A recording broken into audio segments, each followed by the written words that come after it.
कैसा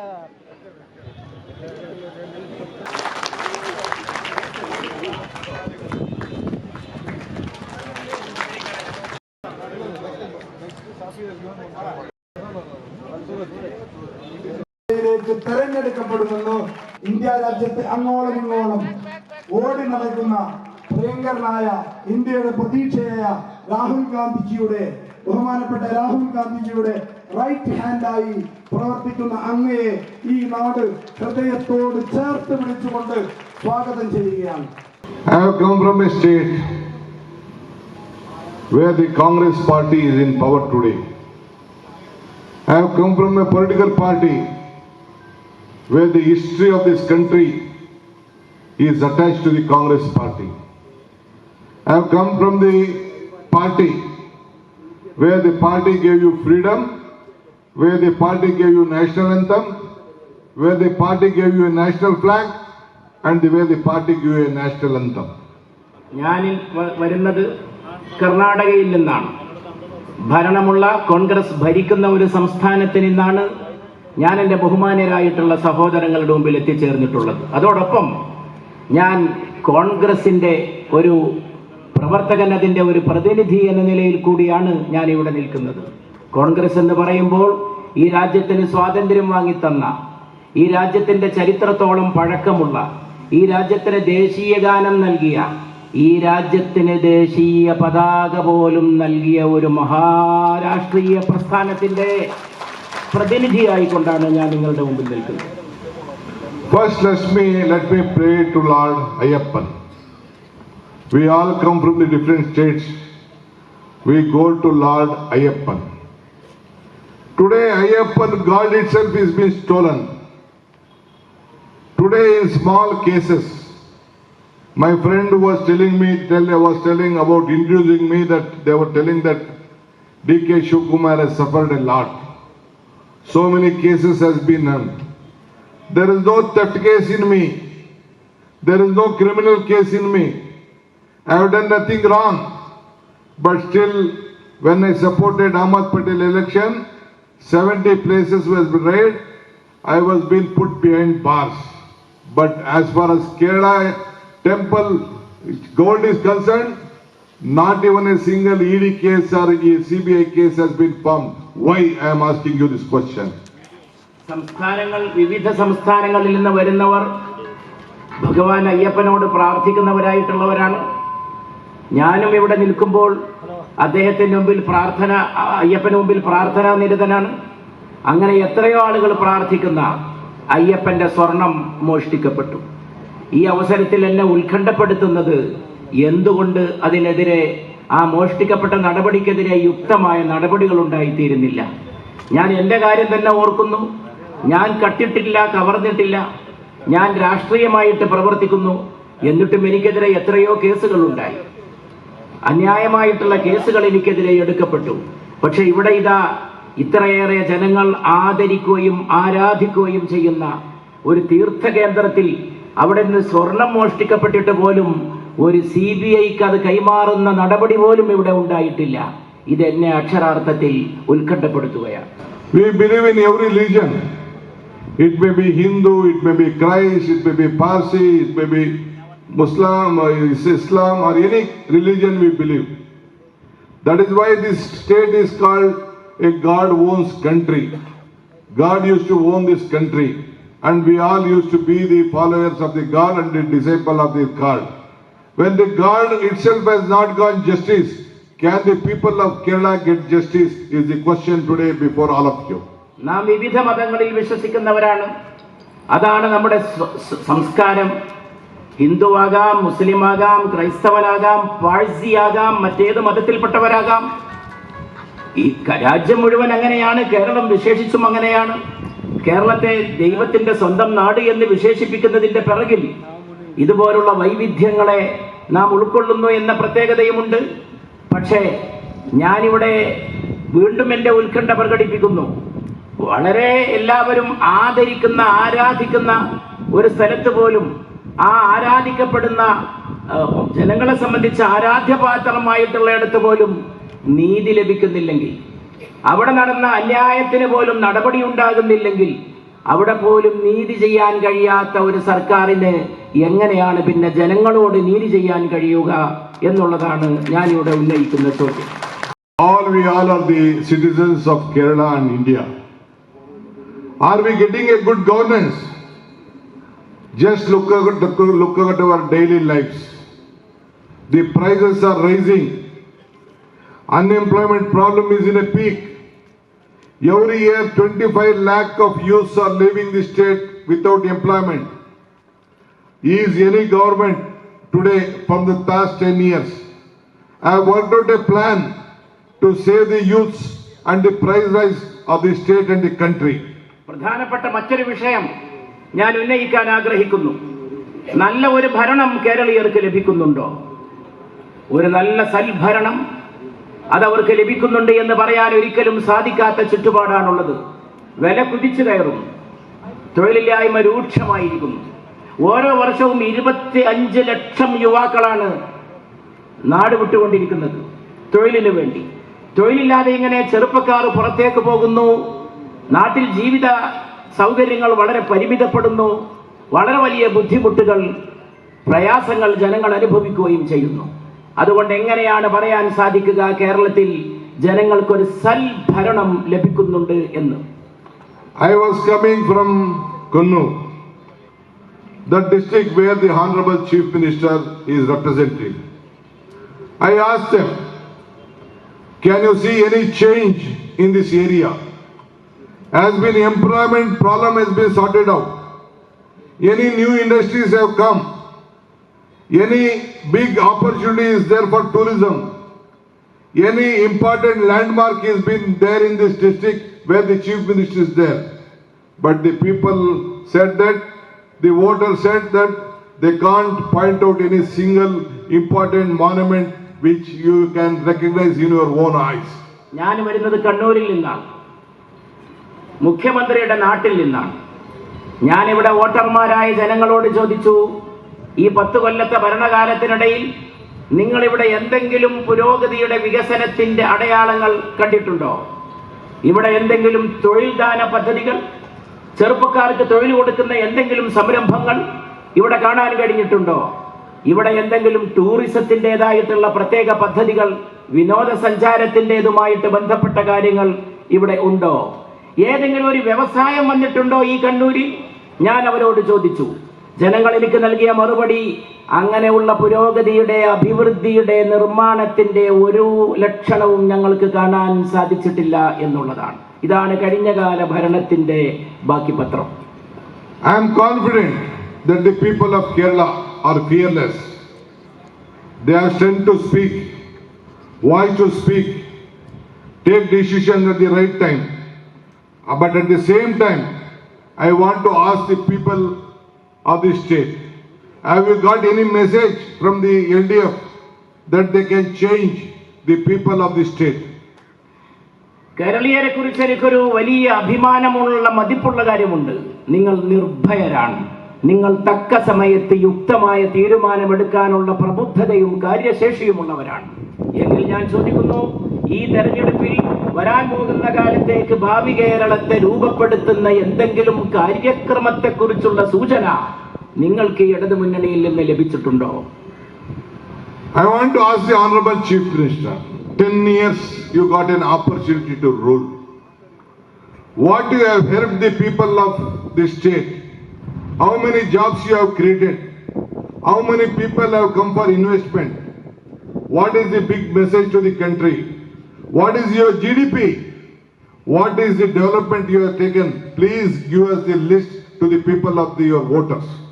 എനിക്ക് ബഹുമാനപ്പെട്ട മുഖ്യമന്ത്രിയോടും ചില ചോദ്യങ്ങൾ ചോദിക്കുവാനുണ്ട്.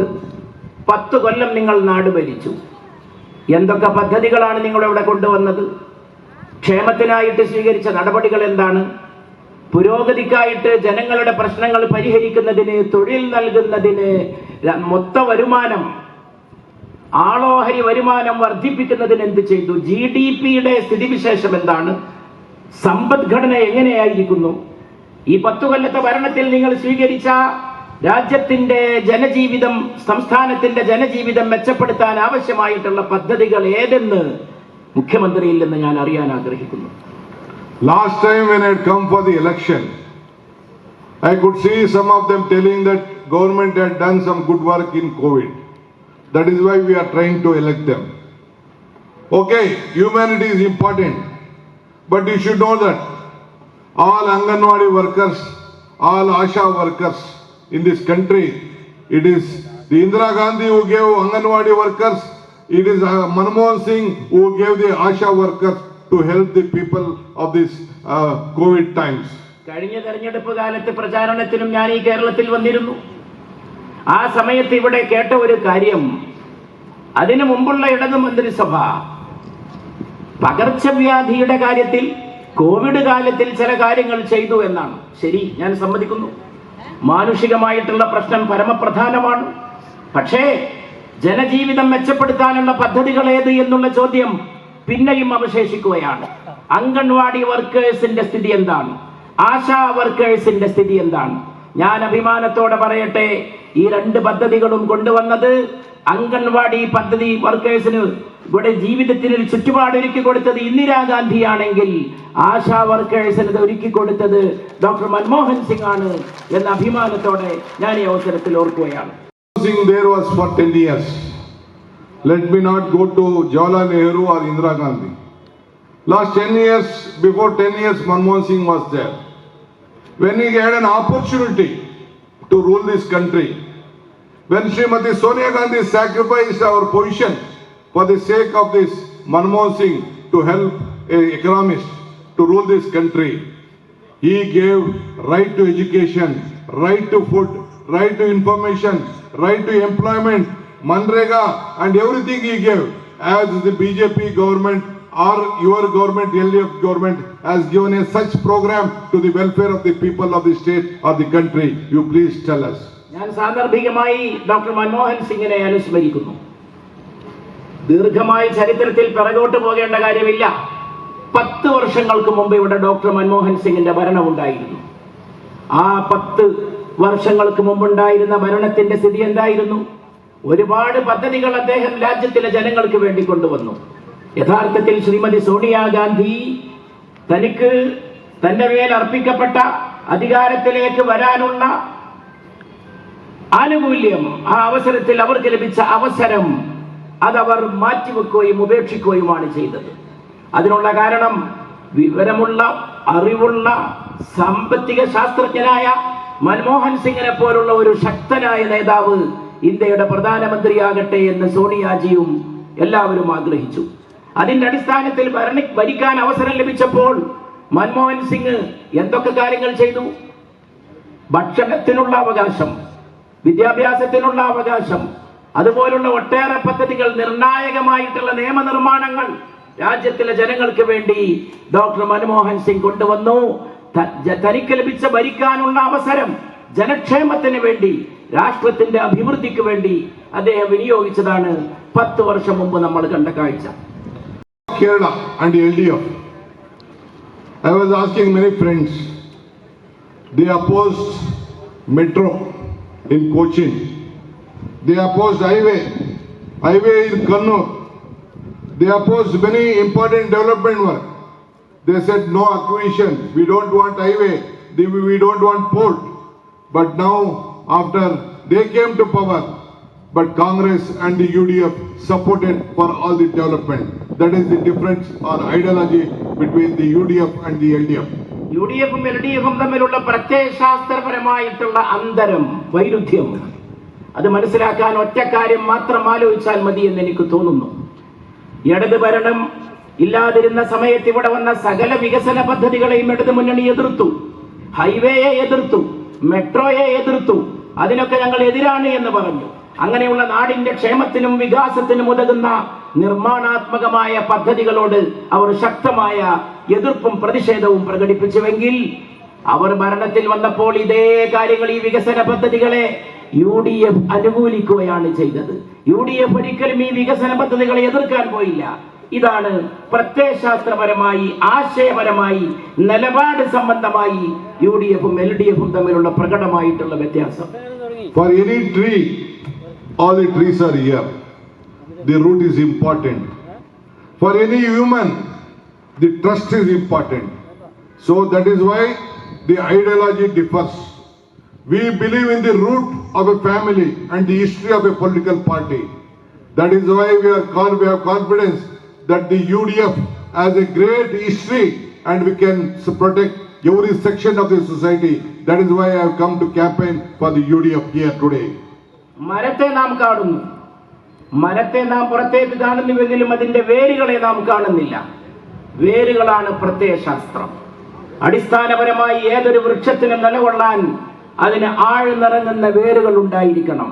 ഒരു രാഷ്ട്രീയ പാർട്ടിക്കും രാഷ്ട്രീയ മുന്നണിക്കും ചരിത്രത്തിലേക്ക് ആഴ്ന്നിറങ്ങുന്ന വേരുകളാണ് അതിന്റെ പ്രത്യയശാസ്ത്രം.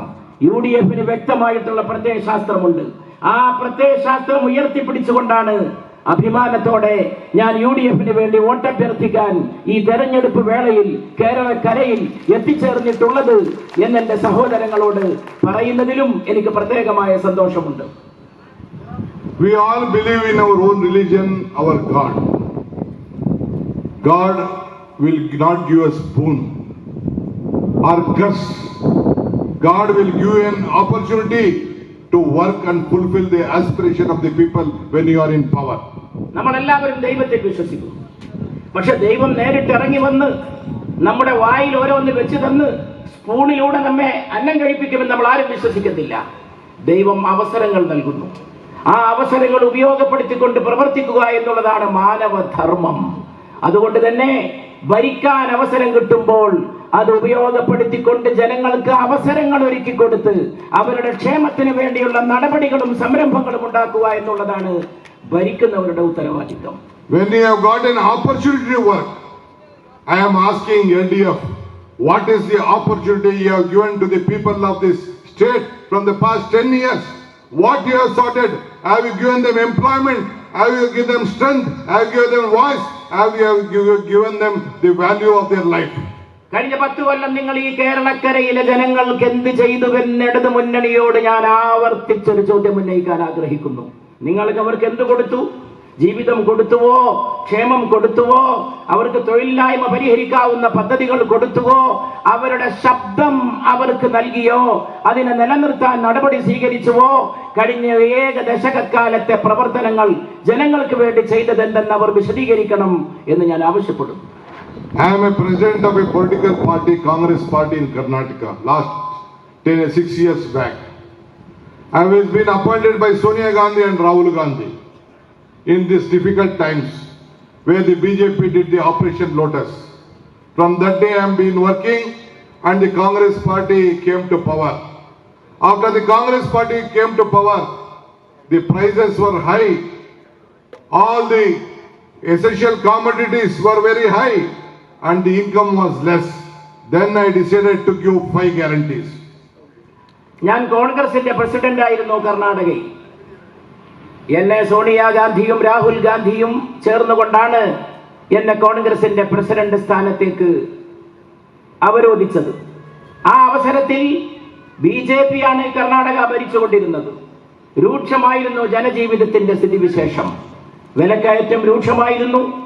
അതുകൊണ്ട് തന്നെ കോൺഗ്രസ് അധികാരത്തിൽ വന്നാൽ ജനങ്ങളുടെ ജീവിതം മെച്ചപ്പെടുത്താൻ, വിലക്കയറ്റം തടയാൻ എന്തൊക്കെ നടപടി സ്വീകരിക്കുമെന്നുള്ളതിനെ കുറിച്ച് 5 വ്യവസ്ഥകൾ ഞാൻ ജനങ്ങളുടെ മുമ്പാകെ സമർപ്പിച്ചു. You ask your brothers and sisters who are in Karnataka, who are in Bangalore, who are in Coorg, who are in Mysore, who have been working there, lot of your relatives, friends are working. All the women, a head of the family, the woman, they are getting 2,000 rupees every month. All the women are driving free in the KSRTC bus in Karnataka. All of them are getting 10 kg rice in this one. Everyone is getting 150 unit of free power. And all the youths are getting 3,000. Whatever we had promised, we are delivering to the people of Karnataka. Whoever be in Karnataka, we are helping them. കർണാടകയിൽ ജോലി ചെയ്യുന്ന ബന്ധുക്കളോ സുഹൃത്തുക്കളോ വേണ്ടപ്പെട്ടവരോ നിങ്ങൾക്കുണ്ടായിരിക്കും. ബാംഗ്ലൂരിലോ മംഗളൂരിലോ മൈസൂരിലോ എവിടെയെങ്കിലും ആയിക്കൊള്ളട്ടെ, ആ ബന്ധുക്കളോട് നിങ്ങൾ ചോദിക്കണം, എന്താണ് Congress government അവിടുത്തെ ജനങ്ങൾക്ക് കൊടുത്തത് എന്നത്. അവിടെ ഞങ്ങൾ എല്ലാ ജനങ്ങളോട് പറഞ്ഞ വാഗ്ദാനങ്ങളൊക്കെ പാലിച്ചു. ഓരോ മാസവും 2000 രൂപ കുടുംബത്തിന് നേതൃത്വം കൊടുക്കുന്ന കുടുംബനാഥയായിട്ടുള്ള സ്ത്രീയുടെ കയ്യിൽ വെച്ച് കൊടുത്ത ഗവൺമെന്റാണ് കർണാടക സർക്കാർ. അവിടെ ബസ്സിൽ സ്ത്രീകൾക്ക് സൗജന്യ യാത്ര ഏർപ്പെടുത്തി കൊടുത്തു. അവിടെ ഓരോ കുടുംബത്തിനും സൗജന്യമായിട്ടുള്ള ആഹാരം നൽകാൻ, അന്നം നൽകാനുള്ള വ്യവസ്ഥ സ്വീകരിച്ചു. എന്തൊക്കെ പറഞ്ഞുവോ അത് പാലിച്ച സർക്കാരാണ് ഇന്ന് കർണാടകം ഭരിക്കുന്നത് എന്നുള്ളത് അവരോട് അന്വേഷിച്ചാൽ നിങ്ങൾക്ക് വ്യക്തമായിട്ട് മനസ്സിലാക്കാൻ സാധിക്കും. Today here also in Kerala, the UDF decided the people are suffering, the youths are suffering, there is no employment. With unemployment, all of them are suffering. They are not able to pay the hospital bills. That is why we decided to help every family. For all the old age people, we decided to give them 3,000 rupees every month. For every family, we decided under our former chief minister, to give 25 lakh rupees as an insurance scheme to the family. At the same time, we decided all women should travel in the free bus and all the students will get 1,000 rupees for the student education. This is the decision taken by the manifesto and the guarantees, Indira guarantee, we have given to the state of Kerala. ഇവിടെയും വളരെ വ്യക്തമായിട്ടുള്ള ഗ്യാരണ്ടികൾ UDF ജനങ്ങളുടെ മുമ്പാകെ വെച്ചു. അധികാരത്തിലേറിയാൽ ചെയ്യാൻ പോകുന്ന നടപടികൾ ചെറുപ്പക്കാർക്ക് എന്ത് ചെയ്യും? UDF വ്യക്തമായിട്ട് കാണുകയാണ്. ഇവിടെ തൊഴിലില്ലായ്മ രൂക്ഷമാണ്, ഇവിടെ വിലക്കയറ്റമുണ്ട്. ഈ പ്രശ്നങ്ങൾക്കുള്ള പരിഹാരം ജനങ്ങളുടെ മുമ്പാകെ അവതരിപ്പിച്ചിരിക്കുന്നു. മാത്രവുമല്ല, ഇവിടെ തൊഴിലുണ്ടാക്കുമെന്ന് പറഞ്ഞു. ചെറുപ്പക്കാർക്ക് തൊഴിൽദാന പദ്ധതികൾ കൊടുക്കും. ആരോഗ്യരംഗത്ത് പുതിയ സംവിധാനങ്ങൾ കൊണ്ടുവരും. മുൻ മുഖ്യമന്ത്രിയുടെ നാമധേയത്തിൽ, അഭിവന്ദനായ DK ഉദ്ദേശിക്കുന്നത് ഉമ്മൻചാണ്ടിയാണ്, മുൻ മുഖ്യമന്ത്രി ഉമ്മൻചാണ്ടിയുടെ നാമധേയത്തിൽ ജനങ്ങളെ ചേർത്ത് പിടിക്കുന്ന പദ്ധതികൾ ഇവിടെ കൊണ്ടുവരും. വയോധികർക്ക്, മുതിർന്നവർക്ക് 3000 രൂപ ഓരോ മാസവും അവരുടെ കയ്യിൽ വെച്ച് കൊടുക്കുന്ന ഒരു പദ്ധതിക്ക് ഈ ഗവൺമെന്റ് രൂപം നൽകും. സൗജന്യമായിട്ട് ബസ് യാത്ര സ്ത്രീകൾക്ക് ഉറപ്പുവരുത്തും. അങ്ങനെ നിരവധി പദ്ധതികൾ യുവാക്കൾ, വനിതകൾ, വന്ധ്യവയോധികർ, മുതിർന്നവർ, ഇളയവർ, ചെറുപ്പക്കാർ, സ്ത്രീകൾ എല്ലാവരുടെയും ഉന്നമനത്തിനും ക്ഷേമത്തിനും ഉതകുന്ന വിവിധങ്ങളായിട്ടുള്ള പദ്ധതികളുടെ ഗ്യാരണ്ടികളാണ് UDF ജനങ്ങളുടെ മുമ്പാകെ ഈ തെരഞ്ഞെടുപ്പിൽ സമർപ്പിച്ചിട്ടുള്ളത്.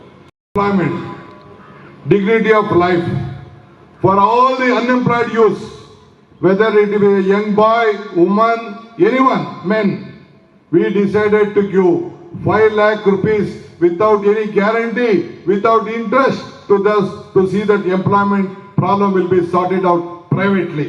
തൊഴിലിന്റെ മാന്യത പരമപ്രധാനമാണ്. തൊഴിലിന്റെ മാന്യത, ഡിഗ്നിറ്റി ഓഫ് വർക്ക്, അത് ഈ ഗവൺമെന്റ് ഉറപ്പുവരുത്തുമെന്ന് ജനങ്ങളെ അറിയിച്ചു.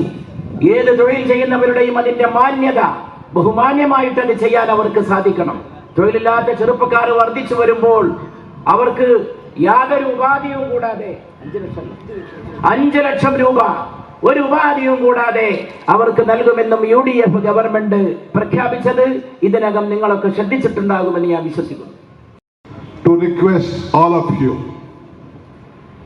you have a great opportunity to change your destiny and the state destiny.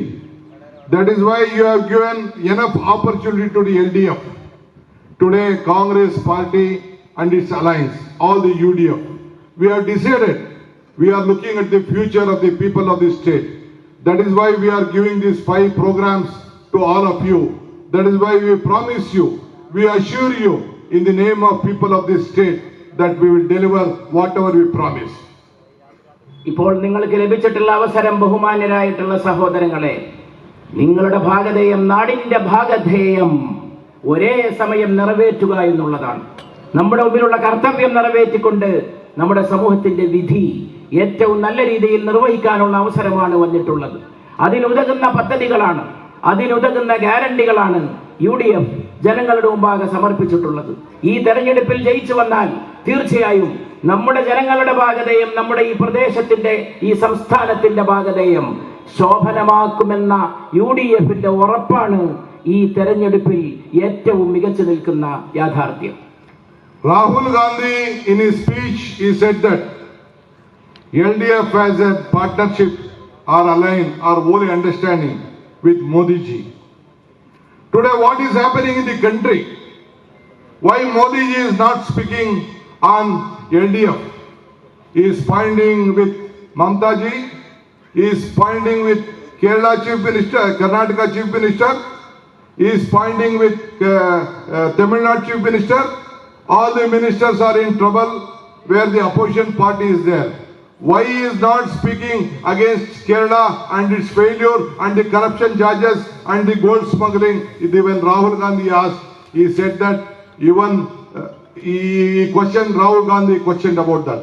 Rahul Gandhi കേരളത്തിൽ വന്നപ്പോൾ വളരെ പ്രധാനപ്പെട്ട ഒരു ചോദ്യം തെരഞ്ഞെടുപ്പ് വേളയിൽ ഉന്നയിക്കുകയുണ്ടായി. ഇടതുമുന്നണിയും മോദിജിയും തമ്മിലുള്ള വളരെ അവിശുദ്ധമായിട്ടുള്ള കൂട്ടുകെട്ടിനെ കുറിച്ചുള്ള ചോദ്യങ്ങളാണ് രാഹുൽ ഗാന്ധി ഉന്നയിച്ചത്. പ്രതിപക്ഷങ്ങൾ ഭരിക്കുന്ന സംസ്ഥാനങ്ങളിലെ മുഖ്യമന്ത്രിമാർക്കെതിരെ പലപ്പോഴും പ്രധാനമന്ത്രിയും കേന്ദ്ര സർക്കാരും പല പല നടപടികൾ സ്വീകരിക്കുന്നു, പല പല ചോദ്യങ്ങൾ ഉന്നയിക്കുന്നു. ബംഗാളിലാകാം, തമിഴ്നാട്ടിലാകാം, കർണാടകയിലാകാം, അവിടുത്തെ മുഖ്യമന്ത്രിമാരോടൊക്കെ ചോദ്യങ്ങൾ ഉന്നയിക്കുന്നു. കേരളത്തിലെ കാര്യത്തിൽ എന്തുകൊണ്ടതുണ്ടാകുന്നില്ല?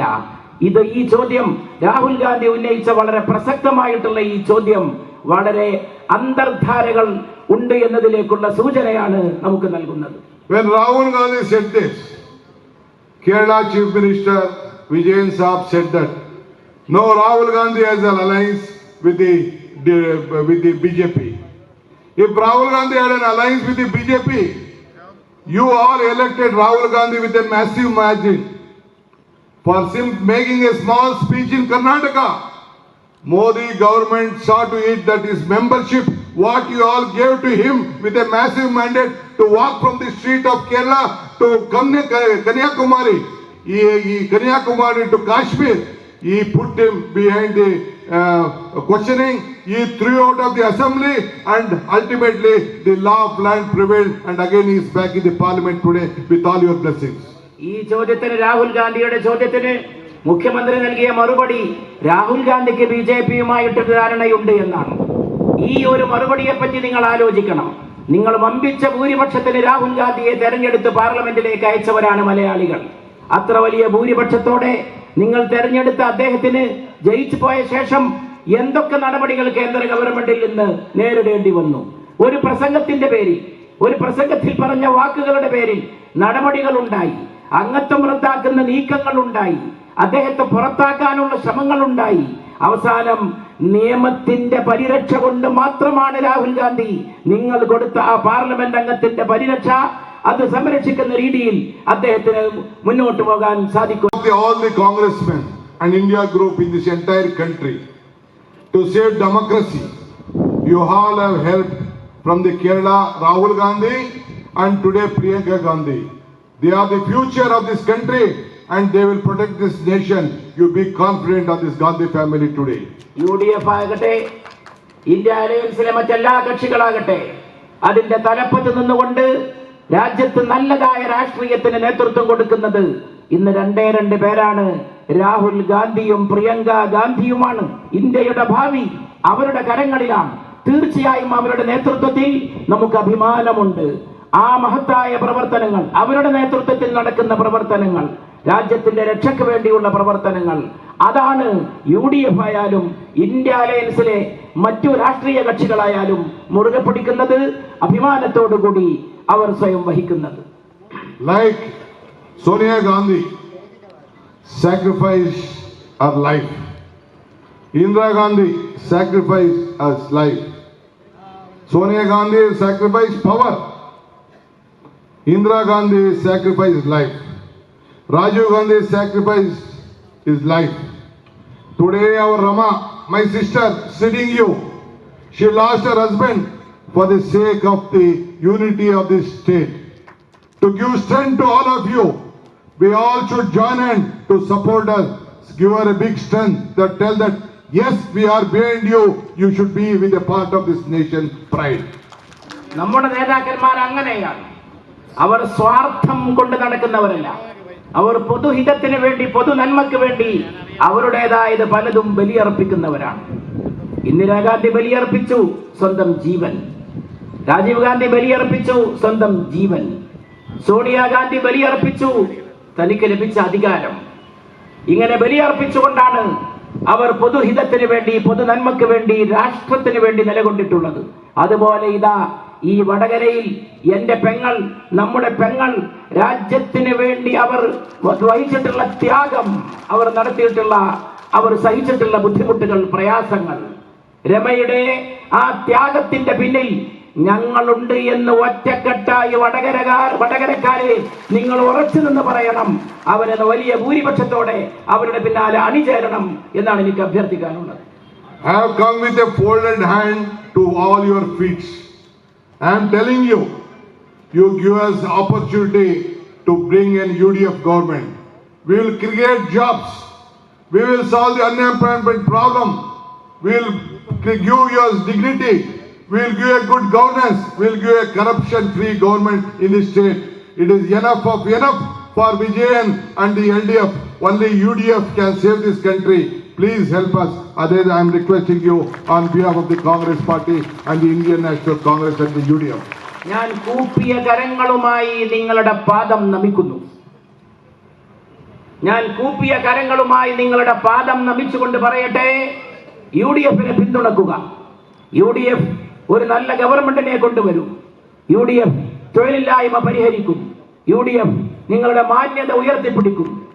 ഈ സംസ്ഥാനത്തിലെ ജനങ്ങളുടെ അന്തസ്സ് നിലനിർത്തിക്കൊണ്ട് മുന്നോട്ട് പോകുന്ന അഴിമതി രഹിത ഭരണത്തിന് UDF പൂർണ്ണമായിട്ടുള്ള സംവിധാനം നിങ്ങളുടെ മുമ്പാകെ സമർപ്പിക്കും. ഇത്രയും പറഞ്ഞുകൊണ്ട് ഞാൻ വീണ്ടും എന്റെ സഹോദരങ്ങളോട് UDF-നെ പിന്തുണക്കണമെന്ന് വണക്കമായി അപേക്ഷിക്കുകയാണ്. UDF have selected a candidate who is close to your heart, who can be a part of your family, who is your worker, who is your trusted lieutenant, who can help to house, who can make you feel proud that she will be your true representative to help a common man of this constituency. നിങ്ങൾക്ക് സ്ഥാനാർത്ഥിയായി ലഭിച്ചിട്ടുള്ള രമയുടെ കാര്യത്തിൽ നിങ്ങൾക്ക് അഭിമാനിക്കാം. രമ നിങ്ങളുടെ കുടുംബാംഗമാണ്. രമ നിങ്ങളുടെ കൂട്ടുകാരിയാണ്. രമ നിങ്ങളുടെ കൂടെ തന്നെയുണ്ട്. അങ്ങനെ ഒരു സ്ഥാനാർത്ഥിയെ ലഭിച്ചിട്ടുള്ള നിങ്ങൾ ഭാഗ്യം ചെയ്തിട്ടുള്ളവരാണ്. തീർച്ചയായും അവർ ഇനിയും ജയിച്ചു വന്നാൽ നിങ്ങളുടെ പ്രശ്നങ്ങൾ പരിഹരിക്കുന്നതിന്, പ്രയാസങ്ങൾ ലഘൂകരിക്കുന്നതിന്, നിങ്ങളോടൊപ്പം നിൽക്കുന്നതിന് ഏറ്റവും അനുയോജ്യയായ ഈ നാടിന്റെ മണ്ണിന്റെ മകളാണ് രമ എന്ന അഭിമാനത്തോടു കൂടി നിങ്ങൾക്ക് അവരുടെ പ്രവർത്തനങ്ങൾക്ക് മുമ്പിൽ സാക്ഷ്യം വഹിക്കാൻ സാധിക്കും. Your decision is not for you. It is not for the Kerala state alone. This decision is for the country.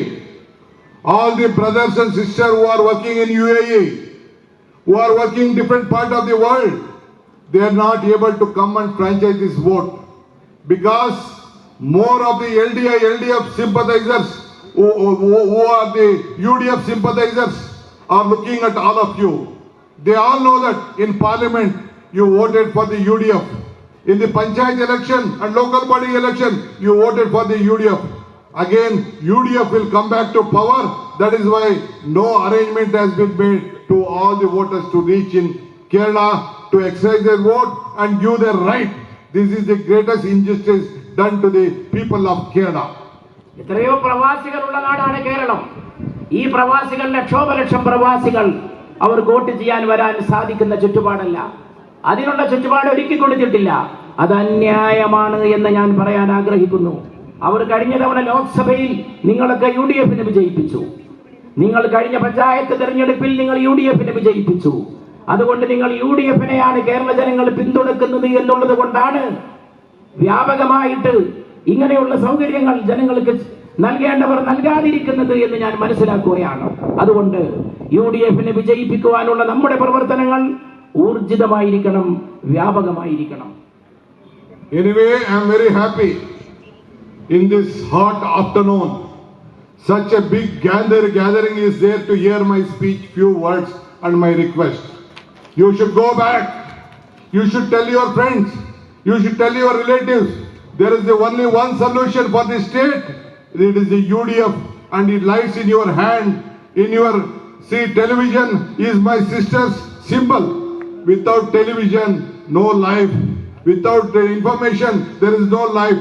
So television will make you more stronger, more visible in this constituency. You all have to vote for television. That is our symbol today in this constituency. ഞാൻ ഇവിടെ വന്ന് നിങ്ങളോട് vote ചോദിക്കുന്നതിൽ എനിക്ക് പ്രത്യേകമായി അഭിമാനമുണ്ട് എന്ന കാര്യം വീണ്ടും ആവർത്തിക്കുകയാണ്.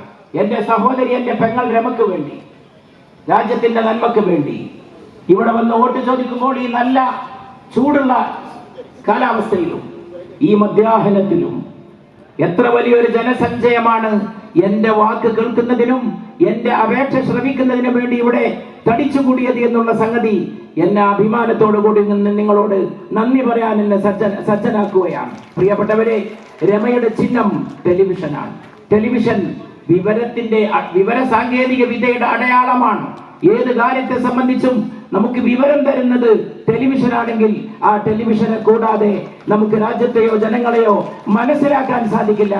അത്ര വിലപ്പെട്ട ചിഹ്നമായിട്ടുള്ള ടെലിവിഷൻ അടയാളത്തിൽ എല്ലാ വോട്ടുകളും ചെയ്ത് എന്റെ പെങ്ങൾ രമയെ വിജയിപ്പിക്കണമെന്ന് ഞാൻ നിങ്ങളോട് വീണ്ടും അഭ്യർത്ഥിക്കുകയാണ്. I would like to tell you, the Indian National Congress, which has given you everything, including the constitution, the UDF, which is protecting the opposition party, making it strong. With all your support, we are there. At the same time, I have come here to tell that my sister should be your representative. I stand solidly behind her. My strength and all the UDF will stand behind her, and the Indian Congress Party will support her. Please help her. She is my sister. It is your daughter. Thank you. ഞാൻ വീണ്ടും നേരത്തെ പറഞ്ഞത് ആവർത്തിക്കുന്നു.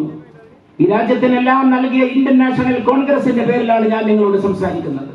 നമ്മുടെ രാജ്യത്തിന് ഭരണഘടന നൽകിയ, സ്വാതന്ത്ര്യം നൽകിയ, ദേശീയമായിട്ടുള്ള പൈതൃകങ്ങൾ പലതും നൽകിയ ആ ഇന്ത്യൻ നാഷണൽ കോൺഗ്രസിന്റെ പേരിൽ ഞാൻ നിങ്ങളോട് അഭ്യർത്ഥിക്കുന്നു, നിങ്ങൾ UDF-നെ വിജയിപ്പിക്കണം. ഏറ്റവും നല്ല ഒരു ഭരണ സംവിധാനം ഇവിടെ ഒരുക്കാൻ UDF പ്രതിജ്ഞാബദ്ധമായിരിക്കും.